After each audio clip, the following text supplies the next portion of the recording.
Hi, it's Jared from Strong Roots Farm. Today we're going to do another weekly farm update, take you through all the vegetables, everything that's going on here, and have you follow along with us right after this.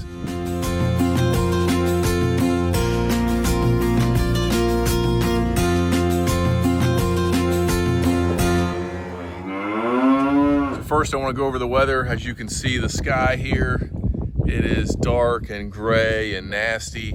And it's been like that for about 7 to 10 days, and it's going to continue for another 3 or 4. In fact, I haven't even had the irrigation on for over a week now. It's been so wet.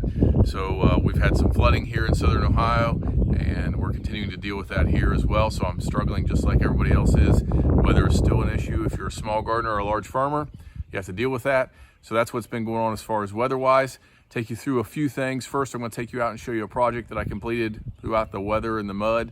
But then we'll go through every vegetable here in the garden.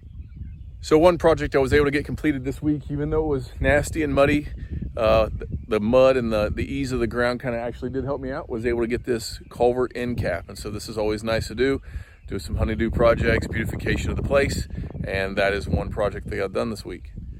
Also got some dirt delivered. I had to fill in a little spot over this culvert that you can see here. Did the end cap with it. I've got some spots around the basement.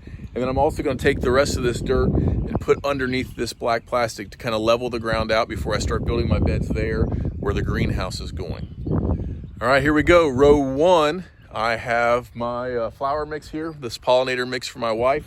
And now it's where you can definitely tell that one of my rows there is not perfectly straight. A little irritating for me and my OCD, but that's definitely coming up nice.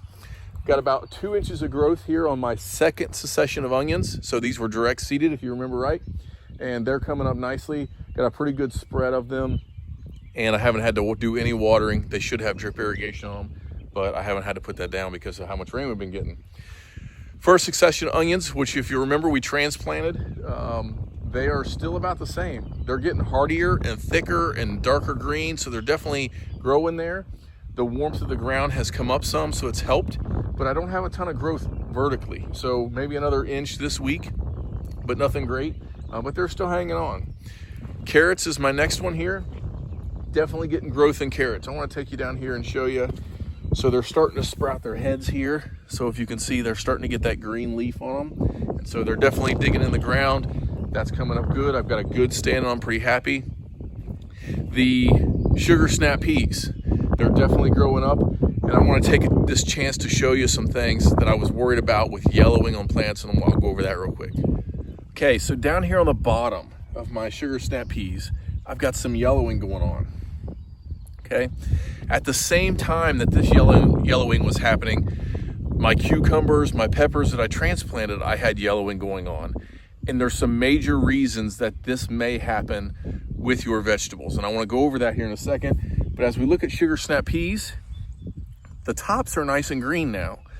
So I was concerned and I didn't know what to do. And so all I do is I go along and I attach the tops of these things here, these little tentacles, onto my string. They're growing up nicely now. But let's talk about, why are they yellowing? So yellowing in plants or discoloration in your leaves, there's lots of different things that can be going on. But I want to go over the 3 main ones. So first, which is what happened, to, I believe, to my sugar snap peas, is weather. They got hit with a frost or a freeze. It affected the growth and it would have affected the lower leaves. I believe it's this because the upper leaves are dark green and they continue to have good growth. Just the bottom is dying off. So as it gets stronger, as the weather gets warmer here, I will prune those back at the bottom a little bit, not too hard on my peas like I would my tomatoes. But that's why I believe it's the weather.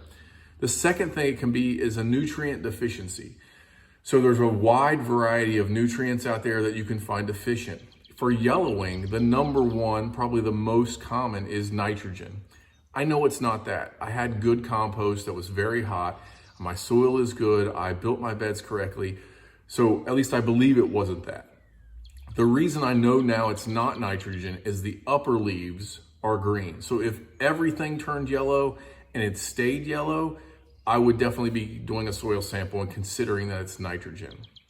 The third thing it can be, which is what I believe is happening to the cucumbers and the peppers, is transplant shock.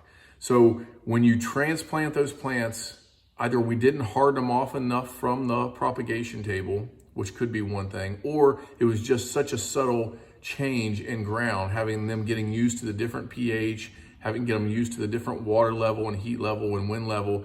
That's called transplant shock. This typically is 3 to 7 days. Usually I look at 2 to 3 days. I want to see stuff improving. This went on longer, mainly because we went through a cold spell. The sun, we had nice weather for a couple of days there when I transplanted, but after that it got cooler, a lot of water came in, cloudy days, it didn't have a ton of sunlight. So coming from the nice controlled environment of the propagation house out, they had a little shock, which got yellow. Now they're blooming again. They all turn green throughout. So if it's transplant shock, you'll notice, give it 5 to 7, 10 days. If it comes back, you know that that's what it was. So it's not transplant shock. Obviously the sugar snap peas, it wasn't transplant shock. They were direct seeded, but I had a wide variety of yellowing going on all at the same time that made me question, is my ground pH off? Is my nitrogen off? What's off in my amenities? So as I weighed through things, it wasn't all the same case. It was weather for the peas and transplant shock for my cucumbers, which is where I noticed it the most, and a little bit in my peppers. So two different things created the same issue that I had to weigh throughout and go through those variables. If you're having these issues, if you're having discoloration, if you're having purpling, redding, blackening of leaves, veining of leaves, you need to look at a chart and see kind of what the deficiency could be for that issue in your leaf. And every plant is different. So I encourage you to go to Mr. Google Pants, look that up, check it out, figure out what's going on, and look at your leaves, and then start eliminating things slowly at a time, maybe not even the entire row, just 5 or 6 plants, add an amenity and see if that helps after 3 or 4 days. But that's what's going on here. I hope that helped you with the looking at the plant a little bit, and I'll take you down and show the cucumbers as we get to that row. So after my sugar snap peas, I have my salad mix. Salad mix has been hit hard, one by pests, which I believe some of it is birds even coming in, and the change in weather, just up and down and dry and wet here this spring has been really hard on this early salad mix. Had I kept this row covered longer, I believe it would look much better, but it is growing. The last week I've gained 2 inches. So the last week it's really come on. If you looked at last video, this is green beans that I redid. And so they're starting to sprout. I'm starting to see a little bit of heads. The salad mix and the head lettuces in here, at least, the kale is coming back, doing very well. Cabbages are definitely growing, getting some significant growth.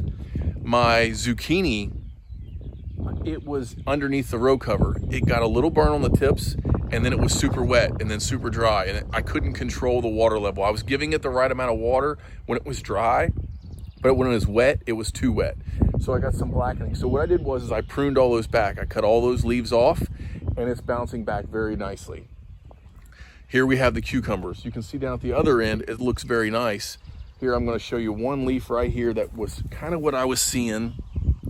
See if we can get this in close. Some of this yellowing. All of the plant looked like that for about 3 to 5 days after I transplanted, and that's transplant shock. These things in 1 week, even with the shade and even with the bad weather we've had, have doubled in size. They're doing very well. Same as peppers over here. Very next row, we've got peppers coming up. And so they're doing well. They come through the transplant shock, and now they're starting the growth even without perfect weather.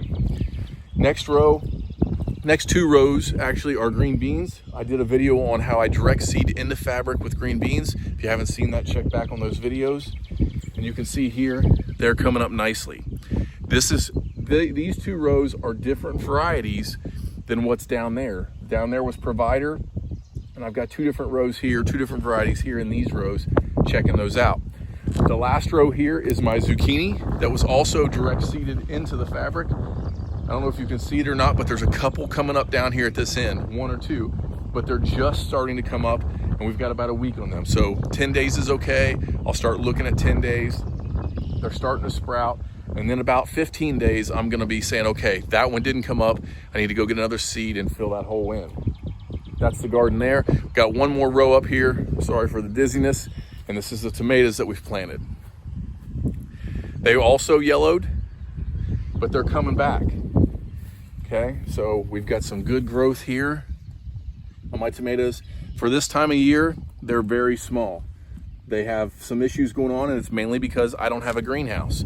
So I didn't have these things a foot tall. If you're putting tomatoes in the ground right now and you're buying it from a big box store or a greenhouse, they're probably a foot tall already and you're way ahead of me. But I did everything myself. I did it in that little propagation house, and as the years go on and I get better at this and my infrastructure gets better, I'll get faster. So bad year, small plants, issues that we've had, tons of rain, we're still growing our own food, and that's what we're looking for. So there you have it. That's the weekly update here. Took you through all the vegetables. If you have questions, please post your comments and questions down there. I'll get those answered for you. I'll continue to look through some of the different things that I'm doing, and hopefully I can teach you to keep growing your own there as far as that goes. And the greenhouse is coming. That's kind of the next step. I want to get that land leveled out. Unfortunately, I have to wait at least another week for it to dry out. Get that going. I'm going to build my beds, transplanting my other tomatoes and things that I have in trays, get the greenhouse up.